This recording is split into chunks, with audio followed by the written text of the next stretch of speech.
আমার আগে স্থানটা জানা ছিল না যে আজকের মাহফিলটা ঠিক দারুন নাজাত মাদ্রাসার একেবারেই পাশে।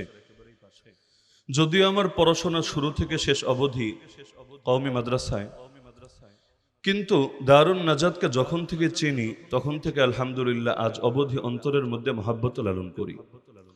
আর টুকটাক কিছু ইখতিলাফ সেটা তো নিজেদের মধ্যেও থাকে, আপন দুই ভাইয়ের মধ্যেও থাকে, নিজ মাসলাকের দুই আলেমের মধ্যেও থাকতে পারে। তো টুকটাক শাখাগত কিছু ইখতিলাফ থাকা সত্ত্বেও আল্লাহ রাসূল সাল্লাল্লাহু আলাইহি ওয়াসাল্লাম যেমন বলেছিলেন, লাউলাল হিজরাহ লাকুনতুম রাআম মিনাল আনসার। আমারও কথা অনেকটা এমন, লাউলাল মাদারিসুল কওমিয়াহ লাকুনতু তালিবান মিন তুল্লাবি দারিন নাজাত। তো এখানে মনে হচ্ছে উপস্থিতি দেখে যে দারুন নাজাতের অনেক তালিবুল ইলম এখানে উপস্থিত আছেন। ব্যক্তিগতভাবে দারুন নাজাতের কয়েকজন আলেমের সঙ্গে আমার কিছু আন্তরিক তাআল্লুক এবং মহব্বত আছে, এবং আহলুস সুন্নাত ওয়াল জামাতের আকীদার হেফাজতের ক্ষেত্রে আমি তাদেরকে যতটা আন্তরিক পেয়েছি, যোগ্য পেয়েছি, নিঃসন্দেহে এটা বাংলাদেশে সকল ধরনের আলিয়া মাদ্রাসাকে সামনে রেখেও যদি আমি মূল্যায়ন করি, আশা করি অত্যুক্তি হবে না যে বাংলাদেশের আলিয়া মাদ্রাসাগুলো যদি দারুন নাজাতকে একটা মডেল ধরে প্রত্যেকে দারুন নাজাতের রঙে রঙিন হতো, তাহলে এই কওমি ধারা আর আলিয়া ধারার মধ্যে উল্লেখযোগ্য তেমন পার্থক্যই থাকতো না। তখন আর আলিয়ার সিলেবাস নিয়ে অথবা সেখান থেকে যারা বের হচ্ছে তাদেরকে নিয়ে আমাদের এত বেশি মাথা ব্যথার কারণও জাগতো না। তো দোয়া করি রব্বুল আলামিন এই জামিয়াকে কবুল করে নিন, এই দারুন নাজাতকে কিয়ামত পর্যন্ত কায়েম এবং দায়েম রাখুন। এর সঙ্গে যারা এই সম্পৃক্ত আছে রব্বুল আলামিন তাদের প্রত্যেককে আজমতে সাহাবার এক একজন সৈনিক হিসেবে কবুল করুন। তো আল্লাহ রসুল সাল্লাল্লাহু আলাইহি ওয়াসাল্লামের সাহাবায়ে কেরামের শানে যদি আমরা আলোচনা করি, এর দ্বারা সাহাবায়ে কেরামের শান বাড়ে, আর আমরা আলোচনা না করলে শান কমে, বিষয়টা এমন না। বরং বাস্তবতা হলো আল্লাহ রসুল সাল্লাল্লাহু আলাইহি ওয়াসাল্লামের সাহাবীদের শান আমরা যত বেশি আলোচনা করব, আমাদের মতো পাপি তাপি বান্দাদের শান কিছুটা বাড়বে। আমরা আর তাদের মর্যাদা কি হেফাজত করব, যাদের মর্যাদা হেফাজতের জিম্মাদারি আল্লাহ নিয়েছেন, আর যাদের বৈশিষ্ট্য কোরআনের পাতায় পাতায় আল্লাহর নবী সাল্লাল্লাহু আলাইহি ওয়াসাল্লামের হাদিসের ভান্ডারের মধ্যে অসংখ্যবার অগণিতবার উঠে এসেছে। আমাদের মতো সাধারণ নাখান্দা বান্দারা তাদের পক্ষে দাঁড়ালেই কি আর তাদের বিপক্ষে দাঁড়ালেই কি? বাস্তবতা হলো আমরা আর আজমতে সাহাবার কিসের হেফাজত করব? আমরা আজমতে সাহাবা নিয়ে আলোচনা করি এ কারণে যাতে করে রব্বুল আলামিনের উসিলায় বরকতে আমাদেরকে হেফাজত করেন জাহান্নামের আগুন থেকে। তো মৌলিকভাবে নিজেদেরকে দামি বানানোর জন্য, সম্মানিত বানানোর জন্য, বড় পাপী বান্দা হওয়ার পরেও দিলের মধ্যে বড় আশা নিয়ে আজমতে সাহাবা এই শানটাকে উচ্চকিত করার জন্য আমাদের এখানে এসে একত্রিত হওয়া, কিছু কথা বলা, কিছু কথা শোনা। কারণ আমাদের সম্বলিত এটা। আল্লাহ রসুল সাল্লাল্লাহু আলাইহি ওয়াসাল্লামকে এসে এক সাহাবী জিজ্ঞেস করলেন, ইয়া রাসূলুল্লাহ মাতা সাআ, হে আল্লাহর রাসূল কিয়ামত কবে হবে? আল্লাহ নবী বললেন, আচ্ছা কিয়ামত কবে হবে তুমি এটা জানতে চাচ্ছ? আগে তুমি বলো না, ওয়ামা আ'দাত্তা লাহা, কিয়ামতের জন্য কি তৈয়ারি তুমি করেছো, কি প্রস্তুতি তুমি গ্রহণ করেছো, আগে তুমি এটা বলো, তারপর তোমার এই কথার জবাবে আমি আসছি যে কিয়ামত কবে হবে। সেই সাহাবী সরল স্বীকারোক্তি দিলেন, যেহেতু তাদের মধ্যে লৌকিকতা কাজ করতো না, কৃত্রিমতা কাজ করতো না, বাইরে একরূপ ভেতরে একরূপ এই মনোভাব কাজ করতো না, আকাল্লুহুম তাকাল্লুফা, এজন্য বাস্তব কথাই তিনি বলে দিলেন, ইয়া রাসূলুল্লাহ বাস্তবতা হলো ওমা আ'দাতু লাহা কাসীরা সিয়ামিন ওয়ালা সালাতিন ওয়ালা সাদাকা ওয়ালাকিন্নী উহিব্বুল্লাহ ওয়া রাসূলা, কিয়ামতের জন্য আমি অনেক নামাজ, অনেক রোজা, অনেক দান সদকা, এগুলোর কোনো তৈয়ারি কিছুই করতে পারি নাই, কিন্তু আমার একটা মাত্র সম্বল আছে, আমি মহব্বত করি আল্লাহকে আর মহব্বত করি রাসূলকে সাল্লাল্লাহু আলাইহি ওয়াসাল্লাম। আল্লাহ রাসূল সাল্লাল্লাহু আলাইহি ওয়াসাল্লাম তার থেকে কথা শুনে বললেন, আনতা মা মান আহবাবতা, তুমি যাদেরকে ভালোবাসো তাদেরই তুমি সঙ্গী হবা। সাহাবী আনাস রাদিয়াল্লাহু আনহু, আল্লাহ নবীর সেই শিশু খাদেম, তিনি বলেন যে আল্লাহর নবীর থেকে হাদিস তো অনেকে শুনেছি, কিন্তু এই হাদিসটা আমরা যেদিন শুনেছি জীবনে সবচাইতে বেশি খুশি হয়েছি। কারণ আমরা সাহাবারা, আমাদের অন্য আমল কারো কম কারো বেশি হতে পারে, কিন্তু একটা সম্বল আমাদের সকলের আছে, আমাদের দিলে আছে আল্লাহর মহব্বত, আমাদের দিলে আছে রাসূলুল্লাহ সাল্লাল্লাহু আলাইহি ওয়াসাল্লামের মহব্বত। আর নবী তো জানিয়ে দিয়ে গিয়েছেন, যার সঙ্গে যার মহাব্বত তার সঙ্গে তার আখিরাত। তো সুতরাং এটা নিয়েই, এই পুঁজি নিয়ে আমি আশাবাদী আল্লাহ রাব্বুল আলামিন আমাদেরকে মাফ করে দিবেন। তো সুতরাং এই আজমতে সাহাবা, এই ব্যানারটাকেও মহব্বত করা মূলত এজন্য যে আল্লাহ রাব্বুল আলামিন নিজে যাদের উপর খুশি হয়ে গিয়েছেন, রাদিয়াল্লাহু আনহুম ওয়া রাদু আন, আল্লাহর রাসূল নিজে যাদের উপর সন্তুষ্টি প্রকাশ করে গিয়েছেন। আরে যদি তাদেরকে ভালোবাসার কারণে কিয়ামতের দিন আল্লাহ আমার মতো পাপীকে মাফ করে তাদের সঙ্গে মিলিত করে দেয়, তাদের সঙ্গে আমার হাসর নসর করে দেয়, জিন্দেগিতে আর কি লাগে? আমাদেরও দেখানোর মতো না নামাজ আছে না রোজা আছে, কারণ জীবনে এমন 2 রাকাত নামাজও পড়তে পারি নাই যেই 2 রাকাত নামাজের ব্যাপারে আমি বলবো যে আল্লাহর রাসূল যেভাবে নামাজ পড়তেন আমার নামাজের কোয়ালিটিও সেম টু সেম আছে। আরে আমার নামাজের কথা বাদ দেন, এক সিজদা তো সারা জীবন ভরে এমন দিতে পারলাম না যে সিজদার ব্যাপারে অন্তত আশা করব আল্লাহ অন্তত এই সিজদাকে কবুল করবেন। তা আমার আছেই কি? তো অন্য কিছু থাক বা না থাক, সেই সাহাবীর মতো আমরাও বলি ওয়ালাকিন্না নুহিব্বুল্লাহ ওয়া রাসূলহু ওয়া আসহাবা রাসূলিহি সাল্লাল্লাহু আলাইহি ওয়াসাল্লাম। আমরা ভালোবাসি আল্লাহকে, ভালোবাসি রাসূলকে, ভালোবাসি আল্লাহর রাসূলের সাহাবীদেরকে। হ্যাঁ, আপনি বলতে পারেন রাসূলকে ভালোবাসেন বুঝলাম, আল্লাহকে ভালোবাসেন বুঝলাম, সাহাবীদের ভালোবাসাকে এর সঙ্গে কেন মিলাচ্ছেন? আরে ভাই, সাহাবী যার ইচ্ছা সেই হতে পারে এমন না, সাহাবী নিজের থেকে কেউ হয় না। আরে সাহাবী তো এমন এক কপাল, আল্লাহ যাকে কবুল করেন একমাত্র তার নবীর সাহাবী হিসাবে তাকে কবুল করে নেন। আব্দুল্লাহ বিন মাসউদ রাদিয়াল্লাহু আনহুর হাদিস মুসনাদে আহমদে বর্ণিত হয়েছে, আরো অনেক কিতাবের মধ্যে এসেছে। তিনি বলেন ইন্নাল্লাহা নাযারা ফি কুলুবিল ইবাদ, আল্লাহ সমস্ত বান্দার অন্তরের দিকে নজর দিলেন দুনিয়াতে পাঠানোর আগে। সেই রুহে যখন সব ছিল, রূহ ওই অবস্থায় আল্লাহ সবার অন্তরে নজর দিলেন। নজর দেওয়ার পরে ফাওয়াজাদা কলবা মুহাম্মাদিন সাল্লাল্লাহু আলাইহি ওয়াসাল্লাম খায়রা কুলুবিল ইবাদ, আল্লাহ তখন দেখলেন যত বান্দা আছে আদম আলাইহিস সালাম থেকে শুরু করে কিয়ামত পর্যন্ত যত বান্দা আসবে তাদের সবার কলবের চাইতে শ্রেষ্ঠ যার কলব তার নাম মুহাম্মাদুর রাসূলুল্লাহ সাল্লাল্লাহু আলাইহি ওয়াসাল্লাম। তো আল্লাহ এটা দেখার পরে ফাসতাফাহু লিনাফসিহি ফাবতাআসাহু বিরিসালাতিহি, বর্ণনা শব্দ আল্লাহ তাআলা নিজের জন্য সেই কলবটাকে নির্বাচন করলেন, এরপর তার বার্তা, তার রিসালাত, তার নবুয়ত দিয়ে তাকে জমিনের মধ্যে প্রেরণ করলেন। দ্বিতীয় ধাপে এরপর আল্লাহ নজর দিলেন সুম্মা নাযারা ফি কুলুবিল ইবাদি বাদা কলবি মুহাম্মাদিন সাল্লাল্লাহু আলাইহি ওয়াসাল্লাম।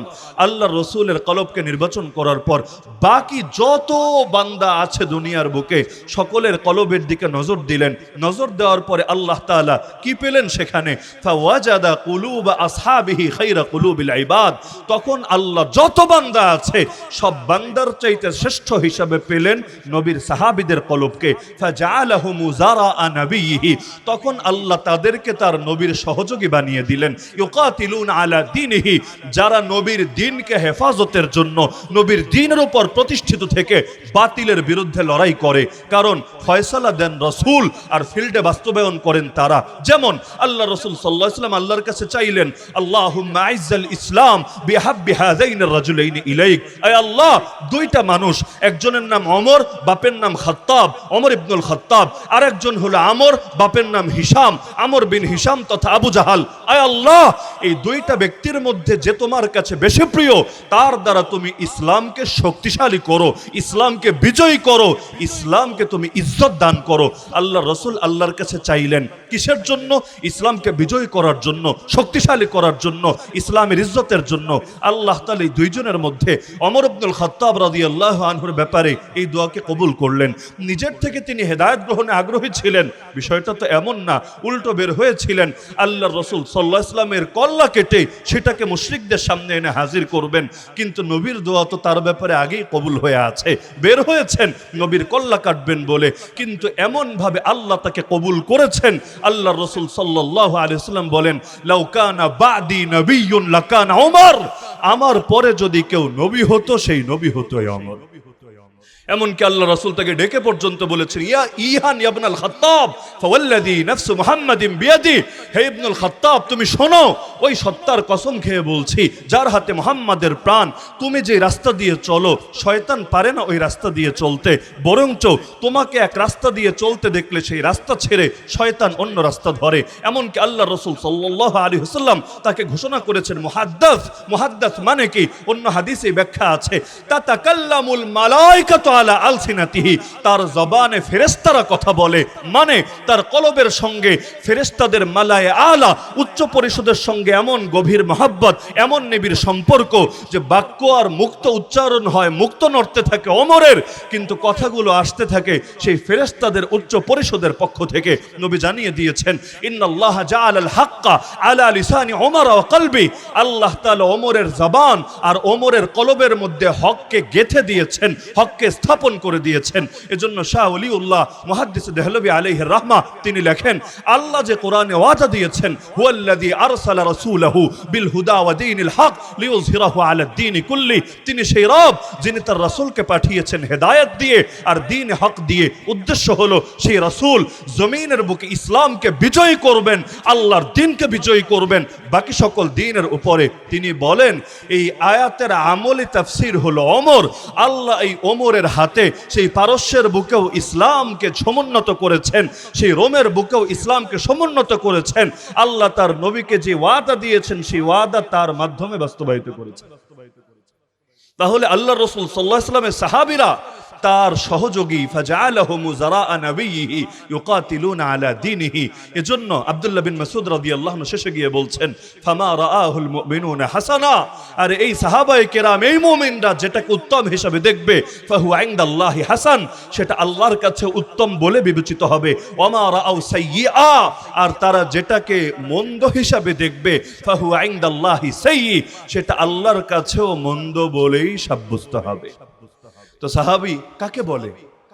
হাফিজ ইবনে হাজার আসকালানী রাহমাতুল্লাহি আলাইহি সংজ্ঞা দিয়েছেন, আস-সাহাবিয়্যু মান লাকিয়ান নাবিয়্য সাল্লাল্লাহু আলাইহি ওয়াসাল্লাম মুমিনান বিহি ওয়া মাতা আলাল ঈমান ওয়া মাতা আলাল ইসলাম।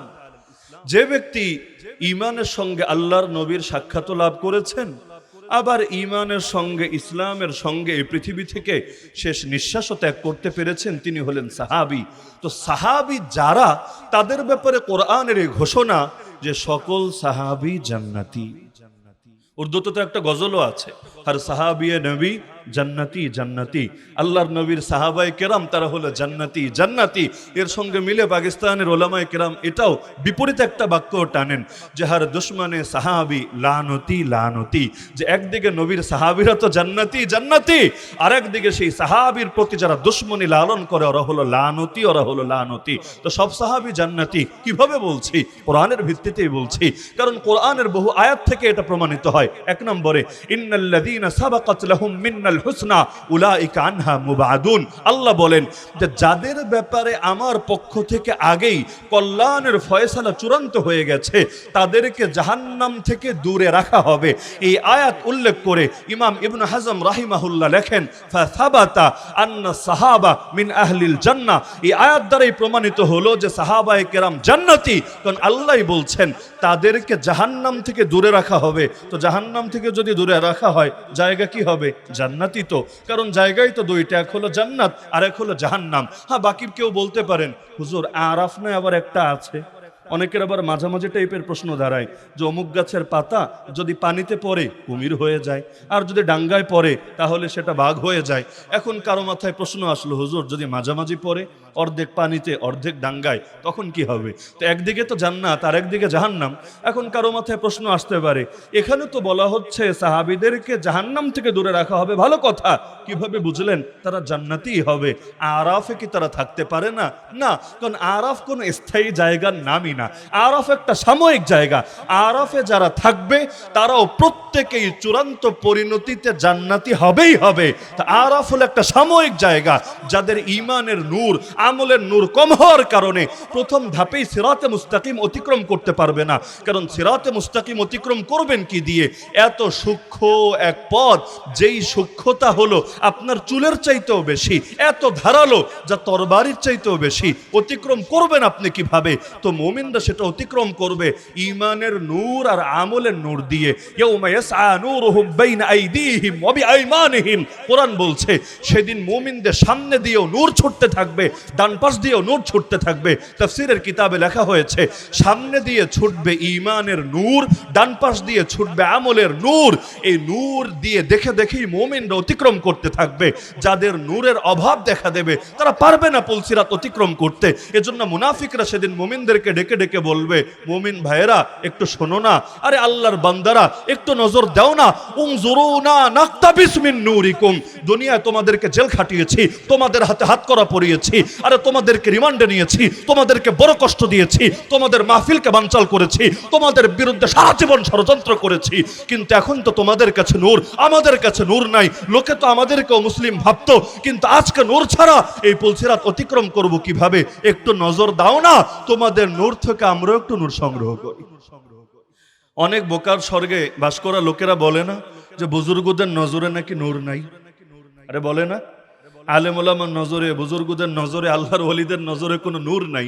যদি নজরে নূর নাই থাকে, এই আয়াতের ব্যাখ্যা কি হবে? ভিন্ন কোনো ব্যাখ্যা থাকলে না হাজির করেন না আমার সামনে। উনজুরুনা, একটু তাকাও, একটু নজর দাও আমাদের দিকে। তাকালে কি হবে? জবাবুল আমর নাকতাবিস মিন নূরিকুম, তোমাদের নজর দেওয়ার ফলাফল হলো আমরা তোমাদের থেকে একটু নূর সংগ্রহ করতে পারবো। তাহলে নজরে নূর আছে নাকি নাই? আরে আছে নাকি নাই?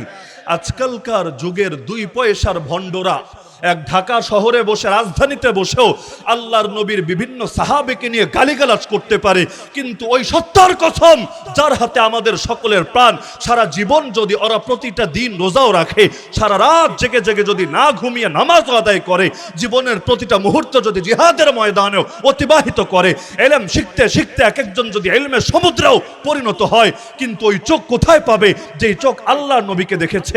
ওই হাত কোথায় পাবে যেই হাত আল্লাহর নবীর খিদমতে ধন্য হয়েছে? আরে ওরা তো গালি দিতে পারবে, কিন্তু ওদের মতো হাজার না, লক্ষ না, কোটি কোটি শয়তানকে একসাথে দাঁড় করালেও আল্লাহর নবীর কোন সাহাবীর পায়ের ধুলার সমান হতে পারবে না।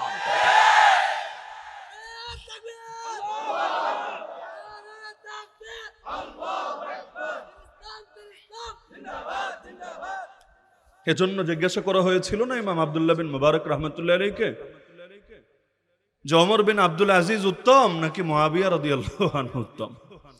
তিনি স্পষ্টভাবে তো জানিয়ে দিয়েছিলেন, আরে পাগল, জিহাদের ময়দানে আল্লাহর রাসূলের সঙ্গে যখন মুআবিয়া শরীক হয়েছিলেন, তার নাকের ছিদ্রের ভেতর যে ধুলো প্রবেশ করেছিল, এরকম এক একটা ধুলো কোনাও তো ওমর বিন আব্দুল আজিজের চাইতে উত্তম। কার সাথে তুমি কার তুলনা করো? তাহলে নজরের মধ্যে নূর আছে নাকি নাই? তো কিয়ামতের দিন মুনাফিকরা বলবে, একটু তাকাও না আমাদের দিকে, আমরাও তোমাদের নূর থেকে একটু নূর, একটু আলো সংগ্রহ করি। কিন্তু আল্লাহ তাআলার যেহেতু নিষিদ্ধ করে দিবেন, এক পর্যায়ে তাদের মধ্যে আর মুমিনদের মধ্যে পর্দা পড়ে যাবে, এমন এক পর্দা যার ভেতরের দিকে থাকবে রহমত, বাইরের দিকে থাকবে আযাব। তাহলে যে প্রসঙ্গে বলছিলাম যে আরাফ কোন স্থায়ী জায়গার নাম না, স্থায়ী জায়গা 2টা, এক হলো জাহান্নাম, এক হলো জান্নাত। তো আল্লাহর কোরআনই সাক্ষী যে সাহাবায়ে কেরামকে জাহান্নাম থেকে দূরে রাখা হবে, তার মানে তারা কোথায় যাবে? আরে কোথায় যাবে? জান্নাতে। দ্বিতীয় আয়াত কোরআনে জানিয়ে দিচ্ছে, ওয়াকুল্লাউ ওয়াদাল্লাহুল হুসনা, আল্লাহ সবার ব্যাপারে, সবাই মানে কারা? আল্লাহ প্রথমে 2টা ভাগ করলেন, যে একদল যারা মক্কা বিজয়ের পূর্বে ঈমান এনেছে, জিহাদ করেছে, দান সদকা করেছে, আর আরেক দল যারা মক্কা বিজয়ের পরে, 8ম হিজরিতে যে মক্কা বিজয় হলো, এই মক্কা বিজয়ের পরে ঈমান এনেছে, দান সদকা করেছে, আল্লাহ তাআলার পথে জিহাদ করেছে। আল্লাহ বললেন উভয় দল সমান হবে না। যারা মক্কা বিজয়ের আগে দুর্দিনে ঈমান এনেছে, তাদের ঈমানের দাম বেশি হবে, কারণ সুদিনে লোকের অভাব হয় না, দুর্দিনে লোক খুঁজে পাওয়া যায় না, কিন্তু দুর্দিনে যারা পাশে থাকে তারাই হলো খাঁটি বান্দা। এজন্য বাংলায় বলে না, বিপদে বন্ধুর পরিচয়। যদি বর্তমানে দুনিয়ার বুকে ইসলামী খেলাফত থাকতো, আমরা প্রত্যেকে পূর্ণাঙ্গ ইসলামী শাসন পেতাম, ইসলামী বিচার পেতাম, ওই সময়ের পরিস্থিতি আর বর্তমান পরিস্থিতি যে এক না, এটা তো সবাই বোঝে।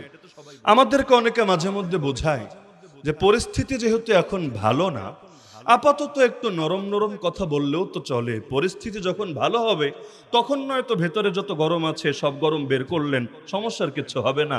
আপাতত একটু গোলালু হয়ে চললে হয় না, একটু হেকমত টেকমত করে চললে হয় না, সবার সঙ্গে একটু মিলেমিশে মিল মহাব্বতের সঙ্গে থাকলে হয় না, আশিকে রাসূল দুশ্মনে রাসূল সব মিলিয়ে একসঙ্গে জগা খিচুড়ি পাকালে হয় না।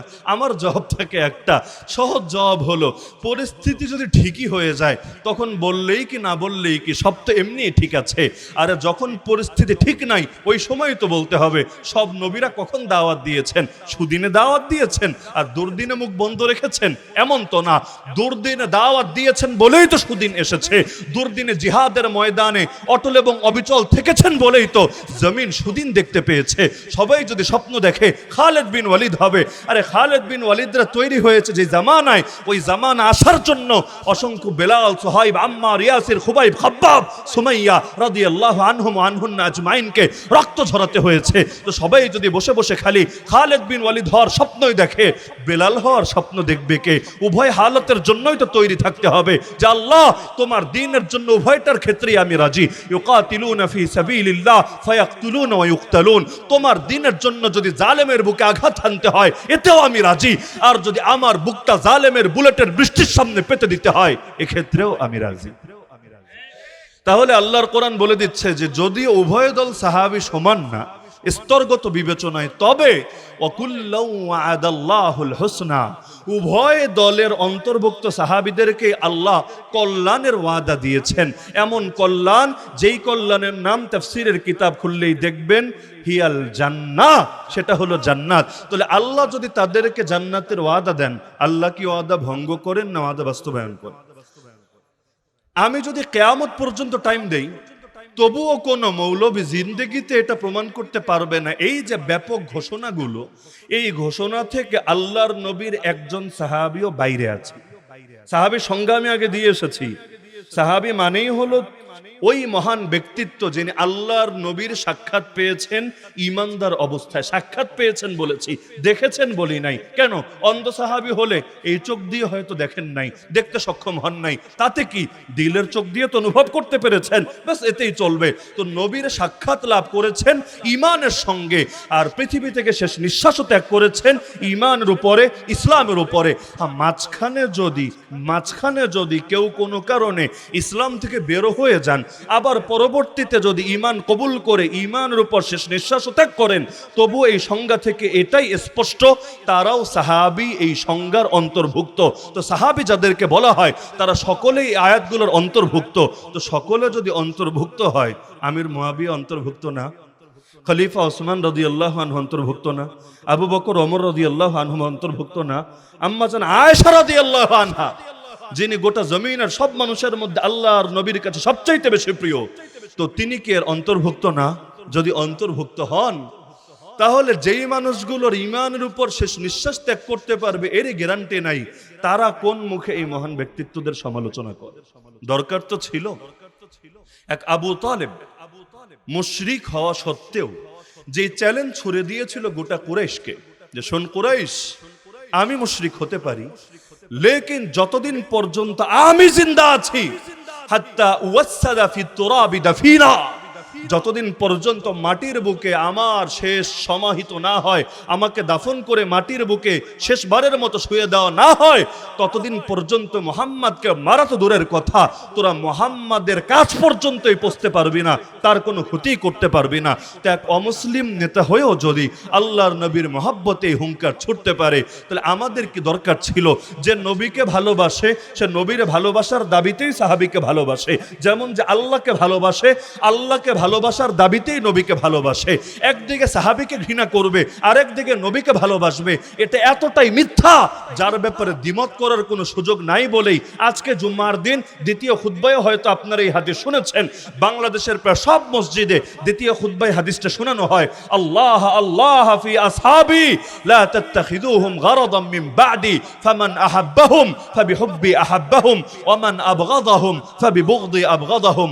আমার সাহাবীদের ব্যাপারে আল্লাহকে ভয় করো, আল্লাহকে ভয় করো, যে তাদেরকে ভালোবাসবে আমাকে ভালোবাসার কারণেই তাদেরকে ভালোবাসলো, যে তাদেরকে ঘৃণা করে আমাকে ঘৃণা করার কারণেই তাদেরকে ঘৃণা করলো। তাহলে নবীর সাহাবীকে ঘৃণা করে নবীকে ভালোবাসার দাবি করা সম্ভব?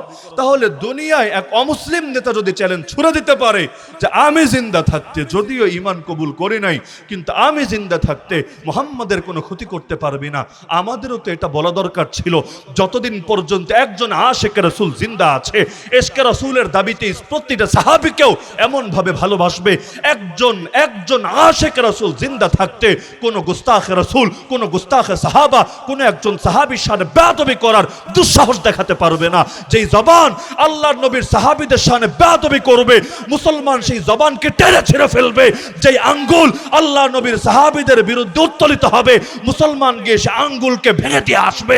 আর যদি নিজেকে একেবারে নিশ্চিত মৃত্যুর দিকে ঠেলে দিতে হয়, মুসলমান হাসি মুখে শাহাদাতের অমীয় সুধা পান করবে। তবু একজন আশিক রাসূল জিন্দা থাকতে আল্লাহর নবীর কোন আদরা থেকে আদনা সাহাবীর সঙ্গে বেয়াদবি কিছুতেই সহ্য করবে না, করবে না, করবে না।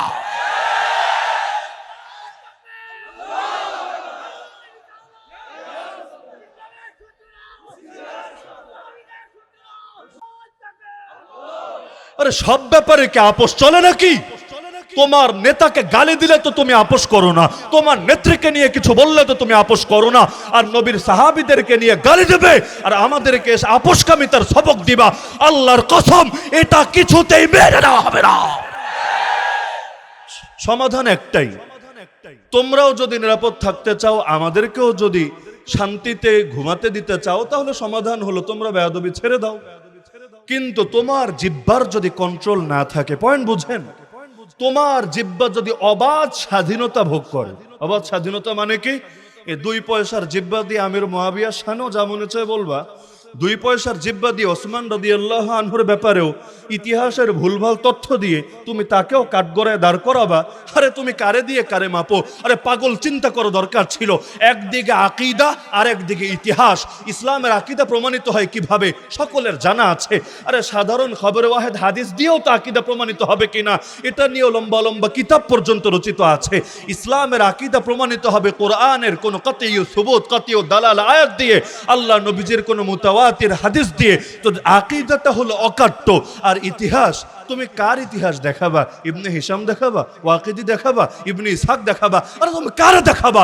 যত বড় ইতিহাস তুমি দেখাও, একদিকে হলো জন্নি মানে ধারণা প্রসূত জিনিস, যেখানে সত্যও হতে পারে আবার ভুল বা মিথ্যাও হতে পারে। আর একদিকে আকীদা, যেটা অকাট্য বিষয়। আকীদা থেকে কেউ যদি সরে যায়, তাহলে যদি কাফের নাও হয়, কমাস কম আহলে সুন্নাতুল জামাতের বাইরে তো যাবে, জাহান্নামে 72 ফিরকার এক ফিরকার অন্তর্ভুক্ত তো হবে। তো কি দিয়ে তুমি কিসের বিরুদ্ধে দাঁড় করাও? আমি ছোট্ট একটা উদাহরণ দিয়ে বোঝার সুবিধার্থে, আম্মাজান আয়েশা রাদিয়াল্লাহু আনহাকে যে অপবাদ দেওয়া হয়েছিল, ঘটনা সবার জানা আছে না?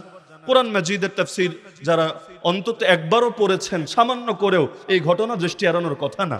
আম্মাজান আয়েশা রাদিয়াল্লাহু আনহা, সেই ঘটনা আমি টানছি না, কিন্তু যেই প্রসঙ্গে কথাটা বললাম, যখন ঘটনাটা ঘটে গেল, মুনাফিকরা এটাকে সুযোগ বানিয়ে তার শানে বেয়াদবি শুরু করে দিল, অপবাদ দিতে লাগলো।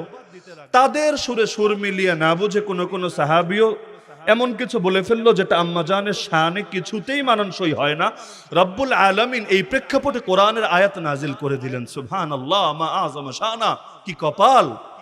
রব্বুল আলামিন নিজে তার চরিত্রে সার্টিফিকেট দিয়ে দিচ্ছেন কোরআনের আয়াতে, যেটা পড়তে সকলে বাধ্য থাকবে কিয়ামত পর্যন্ত। যত মানুষ এই জমিনের বুকে আসবে, চেয়ারম্যান সার্টিফিকেট না, মন্ত্রীর দেওয়া সার্টিফিকেট না, এমপি বা প্রাইম মিনিস্টারের দেওয়া সার্টিফিকেট না, ডাইরেক্ট রব্বুল আলামিনের দেওয়া সার্টিফিকেট। তো সার্টিফিকেট দিলেন কোন বাক্য বলে? আল্লাহ বলছেন, ওয়ালাউলা ইদ সামি'তুমুহু কুলতুম মা ইয়াকুনু লানা আন নাতাকাল্লামা বিহাযা সুবহানাক সুবহানাক সুবহানাকা হাযা বুহতানুন আযীম। আরে যখন তোরা এই কথা শুনলি, আম্মাজানের শানে অপবাদ যখন তোদের কানে এলো, সঙ্গে সঙ্গে কেন বললি না? জবাব দে, কেন বললি না যে আমাদের মতো পাপীদের মুখ দিয়ে এ জাতীয় কথা বলা শোভা পায় না? আল্লাহ, আপনি বড় পবিত্র, নিঃসন্দেহে এটা বড় জঘন্য অপবাদ। বলবেন অনুবাদ তো বুঝলাম, তাহলে এটার সাথে আপনার দাবির সম্পর্ক কি? হ্যাঁ, দাবির সম্পর্ক, মাহাল্লে ইস্তেশহাদটা, এটাই হলো আজকের পুরো আলোচনার খোলাসা বের হয়ে আসবে এখানে। আম্মাজান আয়েশা রাদিয়াল্লাহু আনহার চরিত্র নিয়ে একটা কথা উঠেছে।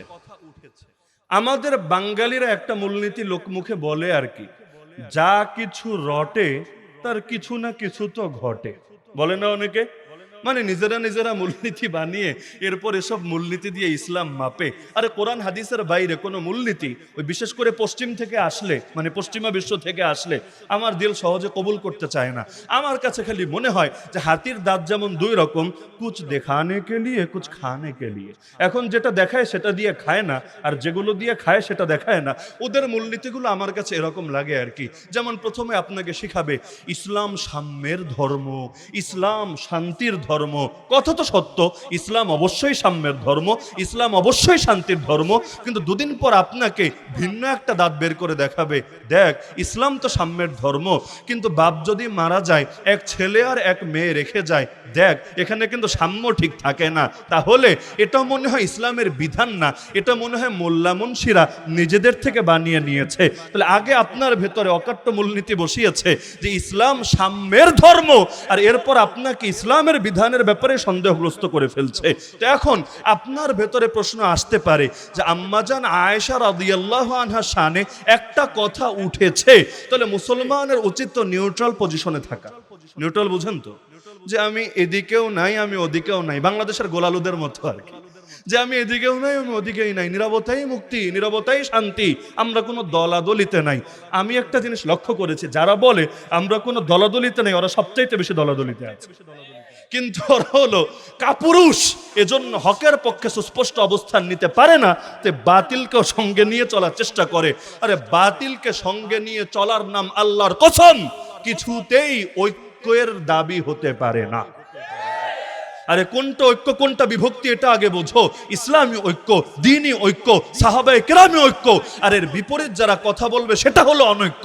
তো এখন ঐক্যের দাবি মানে এটা না যে ইসলাম কিছুটা ছাড়ো, দ্বীন কিছুটা ছাড়ো, কোরআন কিছুটা ছাড়ো, আজমতে সাহাবা কিছুটা ছাড়ো, আর এরপর বাতিলের সঙ্গে সামান্য কিছু জগা খিচুড়ি হয়ে যাও, ব্যাস তাহলে ঐক্য কায়েম হবে না। রে ভাই, ঐক্য মানে হলো সবাই হককে আঁকড়ে ধরো, এটার নাম ঐক্য। ওয়াতাসিমু বিহাবলিল্লাহি জামিআ ওয়ালা তাফাররাকু, সবাই মিলে যদি আল্লাহর রশিকে অর্থাৎ দ্বীন আর শরীয়ত আর কোরআনকে আঁকড়ে ধরে, তাহলে আর কোনো বিভক্তি থাকবে না, সবাই ঐক্যবদ্ধ হবে। ঐক্যের নামে আজকাল যারা আমাদেরকে গোলালো বানাতে চায়, আসলে ওরা ঐক্য চায় না, ওরা দেশের মধ্যে দুনিয়ার মধ্যে শয়তানি এজেন্ডা বাস্তবায়ন করতে চায়। যেমন পশ্চিমারা এখন আর আমাদেরকে ডাইরেক্ট হিন্দু খ্রিস্টান হতে বলে না, আগে বলতো। এখন একদলটা চেষ্টা করে লুকিয়ে লুকিয়ে, তাও শহরে নগরে না, পার্বত্য এলাকায়, না হলে উত্তরবঙ্গে, না হলে দক্ষিণবঙ্গে চিপায় চাপায় গিয়ে, আর আমাদেরকে কি বানানোর চেষ্টা করে জানেন? সেকুলার। সেকুলার মানে কি? ধর্ম থাকবে ধর্মের জায়গায়, রাষ্ট্র থাকবে রাষ্ট্রের জায়গায়। তাহলে ধর্মের জায়গা কোনটা? এই দারুন নাজাত মাদ্রাসা, দারুন নাজাত মসজিদ, আর এই যে আজকের মাহফিল প্যান্ডেল, মানে এই জাতীয় যেগুলো আছে এগুলো ধর্মের জায়গা। আর বাকিগুলো কি? অধর্মের জায়গা। না, এটা আর বলবে না। রাজনীতি চলবে কি দিয়ে? ধর্ম দিয়ে না। তাহলে কি দিয়ে? এটা আর বলবে না। ধর্মের বিপরীতে তো অধর্ম, যেখানে ধর্ম টানবে না সেখানে তো অধর্ম আপনা আপনি চলে আসবে। আলো যদি না জ্বালায় অন্ধকারকে ইনভাইট করতে হবে না, অন্ধকার আপনা আপনি এনে হাজির হবে। আরে বাতিলরাই রাজধানীতে বসে নবীর সাহাবীদের সামনে বেয়াদবি কিভাবে করে বোঝেন না? আজমতে সাহাবার সৈনিকরা এখনো ঘুমিয়ে আছে বলেই তো ওরাই সুযোগটা পাচ্ছে। আজমতে সাহাবার সৈনিকরা আজ যদি হুঙ্কার দিয়ে জেগে ওঠে, আরে আজমতে সাহাবার দুশমনরা ওরা তো পালানোর জায়গা খুঁজে পাবে না।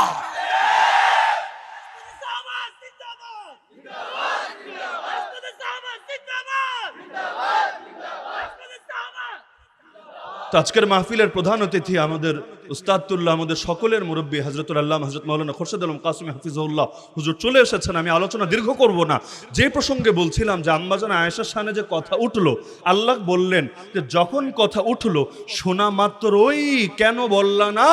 এটা মিথ্যা, এটা অপবাদ, আমাদের মুখ দিয়ে কথা বলা সাজে না। এবার আপনি আমাকে প্রশ্ন করেন যে হুজুর, এটা যে মিথ্যা এর পক্ষেও তথ্য নাই, এটা যে সত্য এর পক্ষেও তো তথ্য নাই, মাঝামাঝি থাকি। এমন কিছু বলার দরকার নেই যেটা নিয়ে পস্তাতে হবে। মনে করেন আজমতে সাহাবা একটা মাহফিল হচ্ছে, ডেমরার কেউ বসে চিন্তা করলো আজমতে সাহাবা ব্যানারে মাহফিল হচ্ছে, থাক আমি এটার পক্ষেও না বলি বিপক্ষেও না বলি, কারণ দুদিন পর আবার আজমতে সাহাবা নিয়ে বলার কারণে না জানি আমার মাইনকা চিপায় পড়া লাগে। এর চাইতে আপাতত চুপ থাকি, দেখি ভবিষ্যতে কি হয়। যদি তাদের সুদিন চলে আসে তারপর আমরা লাব্বাইক লাব্বাইক বলে ফিল্ডে নেমে আসবো, এমন চিন্তা মনে হয় কাজ করে না। কি আপনাদের কি ধারণা কাজ করে না? করে। তো এখন আম্মাজান আয়েশার সামনে অপবাদ উঠল। আল্লাহ বললেন শোনা মাত্রই দলিল লাগবে না, তথ্য লাগবে না, প্রমাণ লাগবে না, যুক্তি লাগবে না, শোনা মাত্রই কেন বললি না যে এটা অপবাদ? কিসের ভিত্তিতে বলবো আল্লাহ অপবাদ? আরে ওটার আগে খেয়াল করেন আল্লাহ কি বাক্যটা ব্যবহার করলেন, সুবহানাক। কেন বললি না আল্লাহ তুমি পবিত্র? আম্মাজানের শানে যা বলা হচ্ছে এটা অপবাদ। আরে কথা উঠেছে আম্মাজানকে নিয়ে, পবিত্র বললে বলবে আম্মাজান পবিত্র, আম্মাজান আয়েশা পবিত্র। আল্লাহকে তো কেউ অপবিত্র বলে নাই, আল্লাহর দিকে কেউ তো বাঁকা আঙ্গুল তোলে নাই। তা আল্লাহ কেন বলতে বললেন বান্দা? শোনা মাত্রই কেন বললি না আল্লাহ আয় আল্লাহ তুমি পবিত্র? এটা অপবাদ। তাহলে অপবাদ উঠলো কি, আর মুসলমানকে জবাব দিতে বলা হচ্ছে কি? প্রশ্ন বুঝতে পারছেন? অপবাদ উঠেছে কার নামে? আরে কার নামে? আম্মাজান আয়েশার নামে। আর আল্লাহ পবিত্র বলতে বলছেন কাকে? আরে কাকে? কেন? আল্লাহর নামে তো অপবাদ আসে নাই, অপবাদ এসেছে আম্মাজানের নামে। আল্লাহকে কেন পবিত্র বলা লাগবে? আর এখানেই সেই মূল কথা। আম্মাজান আয়েশা রাদিয়াল্লাহু আনহা তিনি যে আল্লাহর নবীর সহধর্মিণী হয়েছেন, জীবন সঙ্গিনী হয়েছেন, শুধু দুনিয়াতেই না, দুনিয়াতেও তার জীবন সঙ্গিনী, জান্নাতেও তার জীবন সঙ্গিনী। এই জীবন সঙ্গিনী কি নিজের থেকে হয়েছেন না একজন বানিয়েছেন? বিয়ে কি নিজের থেকে করেছেন না একজন করিয়েছেন? তো তাকে তার স্ত্রী বানিয়েছেন কে? এই বিয়ের আদেশ দিয়েছেন কে? পৃথিবীর ইতিহাসেই নাই কোন নবীর সঙ্গে আল্লাহ ন্যূনতম কোন দাগ লাগিয়েছেন, তার ঘরে এমন কাউকে বধূ বানিয়েছেন যার চরিত্র খারাপ ছিল, যার চরিত্রে দোষ ছিল, যার মধ্যে বেশ্যাগিরি বা পতিতাবৃত্তির কোনো দোষ ছিল। এমন ইতিহাস হয়তো পাবেন কোন কোন নবীর স্ত্রী হয়তো মুশরিক ছিলেন, এটা সম্ভব, এটা পাবেন। কেন? কারণ কুফুর আর শিরিক এটা হলো মানব সমাজে সকলের দৃষ্টিতে দোষণীয় না, ধর্মের দৃষ্টিতে দোষণীয়, রবের দৃষ্টিতে দোষণীয়, তবে মানব সমাজে দোষণীয় না। কিন্তু জিনাকার ছিলেন এমন কারো প্রমাণ দেখাতে পারবেন না। কেন?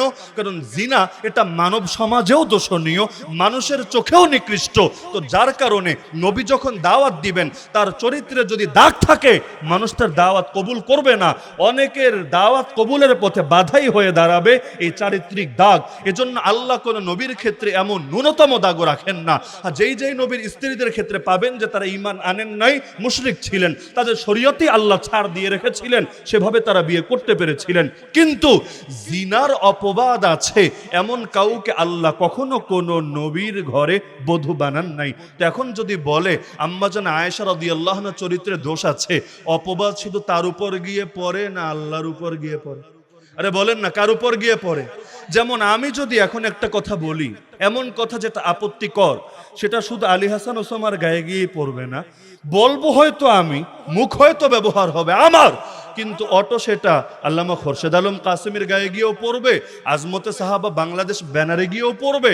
কারণ প্রতিনিধিত্বের জিনিসটাই এমন, যিনি তাকে প্রতিনিধি বানান তার উপরই তার দায় অটো চলে আসে। তা আম্মাজান আয়েশা রাদিয়াল্লাহু আনহার এই ঘটনা থেকে কি বুঝলেন?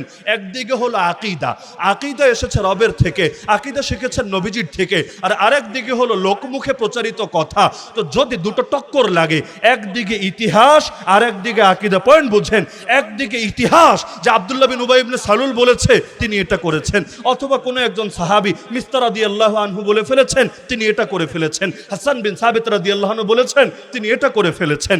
একদিকে মানুষের কথা আর আরেকদিকে আমাদের ঈমান, আরেকদিকে আমাদের আকীদা, আরেকদিকে আহলে সুন্নাত ওয়াল জামাতের আদর্শ, টক্কর লেগেছে দুটোকে। তাহলে ইতিহাস আগে থাকবে না আকীদা আগে থাকবে? আরে বলেন না কোনটা আগে থাকবে?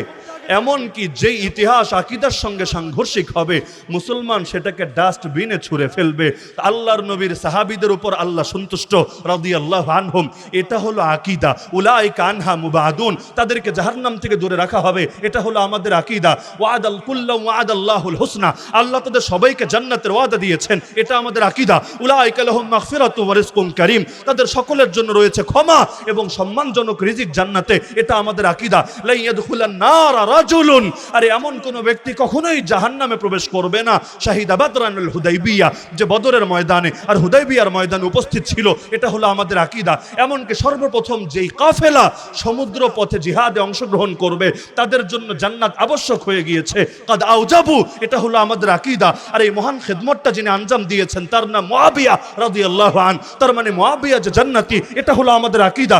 এখন তুমি ইতিহাসের বই আনবা, তুমি পাতিহাসের বই আনবা, আরে রাখ তোর ইতিহাসের বই, দুনিয়া সব ইতিহাসের বই যদি আমার আকীদার সঙ্গে সাংঘর্ষিক হয়, সব ইতিহাসের বই ডাস্টবিনে ছুঁড়ে ফেলতে দ্বিধা করব না। তবু আল্লাহ নবী সাহাবীদের শানে কোনো বেয়াদবি নিজেরা তো করবই না, কারো থেকে কোনো বেয়াদবি জান চলে গেলেও মেরে নিতে পারবো না। মূলনীতি মনে থাকবে তো? মূলনীতি মনে থাকবে তো? ইসলাম তো এসেছেই তাদের মাধ্যমে। সাহাবীদেরকে সমালোচিত করলে গোটা ইসলামই তো সন্দেহযুক্ত হয়ে পড়বে। কোরআন আসলো তাদের মাধ্যমে, কোরআন রচিত হলো, লিপিবদ্ধ হলো, আরে তাদের কলমে। এখন যদি তাদের উপরে আঘাত পড়ে, ইসলামের উপরে আঘাত পড়বে না। এ কারণে আমি আলোচনা শেষ করে দিচ্ছি এই কথা বলে যে আল্লাহর নবী দাওয়াত দিলেন, সে দাওয়াত যারা কবুল করলেন তারাই তো সাহাবা। আল্লাহর নবী মেহনত করলেন, সেই মেহনতে যারা দগ্ধ হলেন সেই কাফেলার নামই তো সাহাবা। আল্লাহ সন্তুষ্টের ঘোষণা দিলেন, সেই মহান ঘোষণা যারা পেলেন তারাই তো এই সাহাবা। আল্লাহ নবী গোটা উম্মতের জন্য ঈমান আমলের মডেল রেখে গেলেন, যাদেরকে রেখে গেলেন তাদের নামই তো সাহাবা। সুতরাং জান চলে যেতে পারে, কিন্তু আমরা এই কথাই বলে যাব যে যা বলো না কেন, যত ষড়যন্ত্র করো না কেন, আরে ফুল দাও অথবা গালি দাও, বুলি দাও, যা মনে চায় তা করো, কিন্তু আমাদের জবান থেকে মৃত্যু পর্যন্ত একটা কথাই বের হবে, সাহাবা সাহাবা সাহাবা সাহাবা। জান যাবে তবুও সাহাবায়ে কেরামের মহব্বত থেকে এক চুল দূরে সরব না। আমরা এই মেহনত করব দলের জন্য না, পদ পদবীর জন্য না, টাকা পয়সার জন্য না, দুনিয়ার কোনো খ্যাতির জন্য না। হযরত প্রায় সময় প্রত্যেকটা বয়ানে এটা স্পষ্ট করেন, বারবার স্পষ্ট করেন যে এটা হলো আমাদের জাহান্নাম থেকে নাজাতের একটা ওসিলা। এতটুকুই আমাদের আশা যে আল্লাহ যদি এই ওসিলায় মাফ করে দেন, ব্যাস আর কিচ্ছু লাগবে না, এতেই আমাদের চলবে। সুতরাং প্রত্যেকের কাছে আমি অনুরোধ রাখবো, আজমতে সাহাবা বাংলাদেশ রাজনৈতিক দল নাকি, অথবা অরাজনীতির ব্যানারে রাজনৈতিক লক্ষ্য আছে এমন দল না। মূলত এটা দলের কোনো বিষয়ই না, মানে এ নামে দল করতে হবে এটাও মোটেও জরুরি ছিল না। যতদিন রোগ আসে না ততদিন আলাদা করে ওষুধের ফিকিরও করা লাগে না, কিন্তু যখন রোগ আসে তখন ওষুধের ফিকিরও করা লাগে। তো সাহাবায়ে কেরামের দুশমনরা ঐক্যবদ্ধ হয়ে তাদের শানে হামলে পড়েছে। তো এখন যদি আমরা একজন দুজন জবাব দিতে দাঁড়াই, কিচ্ছু হবে না, কারণ আঘাত আসে যেভাবে জবাবও দিতে হয় সেভাবে। তো ওরা সংঘবদ্ধ হয়ে যদি সাহাবায়ে কেরামের শানে আঘাত হানতে পারে, আমরা সংঘবদ্ধ হয়ে ওদের দাঁত ভাঙা জবাব দিতে পারবো না, দিতে পারবো না। তা আমিও মনে করি এবং প্রত্যেকের প্রতি এটা আশাও রাখি যে আমরা আজমতে সাহাবার খেদমত করব, জাহান্নাম থেকে মুক্তির আশায়, জান্নাত লাভের আশায়। আর দাওয়াতটা দিয়ে যাই, আজকে তো হলো আপনাদের কত তারিখ, 12 জুলাই। আগামী 3 আগস্ট হযরত দাওয়াত দিবেনি, আমি দিয়ে দিচ্ছি আমার পক্ষ থেকে। আগামী 3 আগস্ট আপনাদের কাছেই রমনায় ইঞ্জিনিয়ার্স ইনস্টিটিউশন, নাম শুনেছেন তো সবাই, ইঞ্জিনিয়ার্স ইনস্টিটিউশনে জাতীয় আজমতে সাহাবা কনফারেন্স হবে মুহররম মাসে 27 তারিখ, 3 আগস্ট সকাল 9টা থেকে জোহর পর্যন্ত। আমি আশা রাখি ডেমরা জোন থেকে কমাস কম 313 জন, বেশি হোক গিয়ে সমস্যা নেই, কমাস কম 313 জন শরীক হবে সেই মহান কাফেলায়। বলবেন কেন সেখানে শরীক না হলে সাহাবায়ে কেরামের মহব্বতের দাবি পূরণ হবে না? না রে ভাই, সাহাবা বিদ্বেষীরা গত মাসের 18 জিলহজ সম্ভবত 25 জুন ঢাকার বুকে প্রেস ক্লাবে বসে গোটা জাতির কলিজায় পর্যন্ত আঘাত করে বসেছে। তো সাহাবা বিদ্বেষীরা আজকে আমি আসার পথে দেখেছি ওই যে শিয়ারা কত ধরনের কত জঘন্য কাজ ঢাকার বুকে শুরু করে দিয়েছে। তো সাহাবা বিদ্বেষীরা যদি প্রকাশ্যে সংঘবদ্ধ হয়ে কাজ করে, আমরা লুকিয়ে লুকিয়ে তেলাপোকার মতো জবাব দিলে চলবে না। আমরা সাহাবায়ে কেরামের বিদ্বেষীদের প্রতি একটা বার্তা দিতে চাই যে এই জমিন শুধু তোদের একার না রে, এই জমিন হলো তাদের যারা সাহাবায়ে কেরামকে ভালোবাসে। আর আলো আসলে অন্ধকার পালাবেই পালাবে। তোরা ভাবিস না এতদিন তোদেরকে কেউ কিছু বলে নাই বলে আগামীতেও বলবে না, অবশ্যই বলবে, জান দেওয়া লাগলে জান দিবে, তবুও তোদেরকে সাহাবা বিদ্বেষের সুযোগ কিছুতেই দেবে না। মনে থাকবে তো ইনশাআল্লাহ? তো আমি আশা রাখতে পারি তো যে কমাস কম 313 ড্যামরা জোনে 313 এটা কোনো সংখ্যাই না, কিন্তু 313 জন কমাস কম, আমি সর্বনিম্ন বললাম, সর্বোচ্চ যদি হুনাইনের মতো 10,000 হয়, অথবা এর চাইতে বেশি কোনো কোনো ময়দানে যেমন লাখ হয়ে গিয়েছিল এরকম হয়, আপত্তির কিছু নাই। তবে 313 জন থাকবেন তো ইনশাআল্লাহ? আল্লাহ তাআলা সবাইকে তৌফিক দান করুন। আল্লাহ তাআলা আমাদেরকে মৃত্যু পর্যন্ত সাহাবায়ে কেরামের মহব্বত অন্তরে ধারণ করে তাদের মহব্বত নিয়ে দুনিয়া থেকে শেষ নিঃশ্বাস ত্যাগ করার তৌফিক দান করুন, আমিন। এখন আমাদের সামনে অত্যন্ত গুরুত্বপূর্ণ আলোচনা করবেন হযরত মাওলানা খোরশেদ আলম কাসেমী হাফিজাহুল্লাহ আমির, আজমতে সাহাবা বাংলাদেশ। কিন্তু শোনেন, কেউ উঠবেন না। খুরশিদ আলম কাসেমী হাফিজাহুল্লাহ, মানে আমাদের অনেক সময় ওই বাংলা বলতে বলতে ওই শব্দটা খুরশিদের জায়গায় খোরশেদ হয়ে যায়, আফওয়ান। তো আল্লামা খুরশিদ আলম কাসেমী হাফিজাহুল্লাহ, আমরা প্রত্যেকে হযরত আলোচনা করার পরে আখেরি মোনাজাত করবেন, তারপর বাড়িতে ফিরবো। পারবেন তো ইনশাআল্লাহ? এগুলো ইনশাআল্লাহ আমাদের নাজাতের জরিয়া হবে। রব্বুল আলামিন সবাইকে তৌফিক দান করুন। আমিও বসে বয়ান শুনবো ইনশাআল্লাহ।